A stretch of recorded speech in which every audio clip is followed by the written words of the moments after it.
CPIM സംസ്ഥാന സമിതി യോഗം ആരംഭിച്ചു. സംസ്ഥാന സമ്മേളനത്തിന് ശേഷമുള്ള സംസ്ഥാന കമ്മിറ്റിയുടെ ആദ്യ യോഗമാണ് ചേരുന്നത്.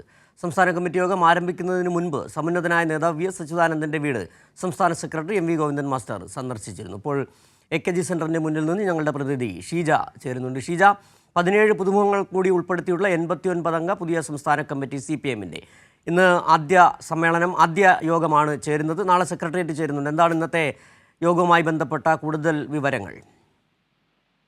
തീർച്ചയായും കൊല്ലത്ത് നടന്ന സംസ്ഥാന സമ്മേളനത്തിന് ശേഷമുള്ള പുതിയ സംസ്ഥാന സമിതിയുടെ ആദ്യ യോഗമാണ് ഇന്നിപ്പോൾ AKG സെന്ററിൽ ചേരുന്നത്. സംസ്ഥാന സമ്മേളനത്തിന്റെ വിജയകരമായ നടത്തിപ്പ് സംബന്ധിച്ചുള്ള കാര്യങ്ങളൊക്കെ തന്നെ സമഗ്രമായി തന്നെ സംസ്ഥാന സമിതി യോഗം പരിശോധിക്കുന്നതായിരിക്കും. നാളെ സെക്രട്ടേറിയറ്റ് യോഗവും ചേരുന്നുണ്ട്. നേരത്തെ തന്നെ CPIM ഈ ഒരു സമ്മേളനവുമായി ബന്ധപ്പെട്ട് നിരവധി വിഷയങ്ങളിൽ പ്രമേയങ്ങൾ അവതരിപ്പിച്ചിരുന്നു. അതിൽ ഭൂരിഭാഗവും കേന്ദ്ര സർക്കാരിന്റെ തെറ്റായ നയങ്ങൾക്കെതിരായിട്ടുള്ളതായിരുന്നു. അതുകൊണ്ട് ഈ വിഷയങ്ങളടക്കം ഇതിൽ തുടർ നടപടികൾ ഏത് രീതിയിൽ സ്വീകരിക്കണം എന്നതടക്കമുള്ള വിഷയങ്ങൾ സമഗ്രമായി തന്നെ ഈ നേതൃയോഗങ്ങളിൽ ചർച്ചയാകും എന്നുള്ളതിൽ സംശയമില്ല. ഇന്നിപ്പോൾ ഏതായാലും 10 മണിയോടുകൂടി ഇപ്പോൾ സംസ്ഥാന സമിതി യോഗം ഇവിടെ AKG സെന്ററിൽ ആരംഭിച്ചിരിക്കുകയാണ്. ഈ സംസ്ഥാന സമിതി യോഗം ആരംഭിക്കുന്നതിന് മുൻപായി സംസ്ഥാന സെക്രട്ടറിയായി വീണ്ടും തെരഞ്ഞെടുക്കപ്പെട്ട MV ഗോവിന്ദൻ മാസ്റ്റർ VS അച്യുതാനന്ദന്റെ വീട്ടിലെത്തി വീട്ടുകാരെ സന്ദർശിച്ചിരുന്നു. അദ്ദേഹം ആരോഗ്യസ്ഥിതി മോശമായതിനാൽ കുറച്ചു കാലങ്ങളായി തന്നെ കിടപ്പിലാണ്. അതുകൊണ്ട് തന്നെ പാർട്ടിയുടെ സമുന്നതനായ നേതാവാണ് എന്നുള്ളത് കൊണ്ട് അദ്ദേഹത്തിന്റെ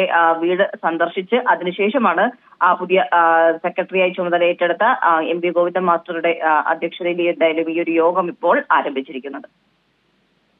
ശരി, ഷീജയാണ് വിവരങ്ങൾ നൽകിയത്. CPIM സംസ്ഥാന സമ്മേളനത്തിന് ശേഷം ഉള്ള ആദ്യ സംസ്ഥാന കമ്മിറ്റി യോഗം AKG സെൻറ്ററിൽ ആരംഭിച്ചു. 17 പുതുമുഖങ്ങൾ ഉൾപ്പെടെ 89 അംഗങ്ങളാണ് പുതിയ സംസ്ഥാന കമ്മിറ്റിയിൽ ഉള്ളത്. വിവരങ്ങളാണ് ഷീജ പങ്കുവച്ചത്.